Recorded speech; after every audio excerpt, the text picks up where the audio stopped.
Qu'est-ce qui vous plaît dans ce tableau? Ça semble évident, mais qu'est-ce qui vous plaît particulièrement?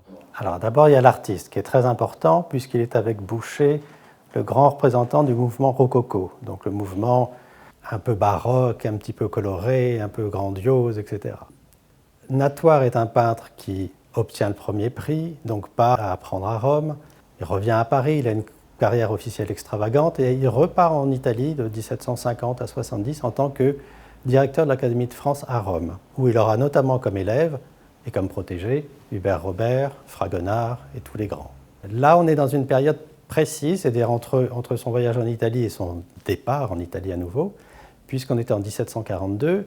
Pour vous donner une idée, en 1738, il décore pour le prince de Rohan l'hôtel de Soubise. Si vous regardez dans les salles, vous verrez des dessus de porte qui ont été peints par Natoire.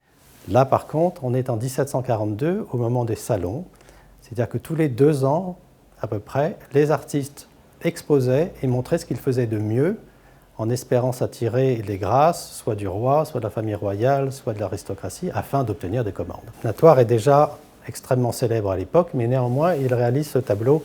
Le thème est un peu terrible, même si le tableau est d'une sensualité merveilleuse, c'est que c'est Diane et Actéon. Actéon est un jeune chasseur qui découvre par hasard Diane et ses nymphes en train de se baigner toutes nues. Donc, outrage extrême. Diane, pour le châtier, lui asperge le visage d'eau. De son front naissent des cornes de cerf. Et malheureusement, les chiens de ce chasseur, ne reconnaissant pas leur maître, finissent par le dévorer. Donc, le sujet n'est pas le plus facile. Néanmoins, vous avez là ce moment où Actéon apparaît derrière des arbres, on voit que les cornes commencent à pousser, et on voit le dédain de Diane qui vraiment le repousse, lui promettant la mort, en fait.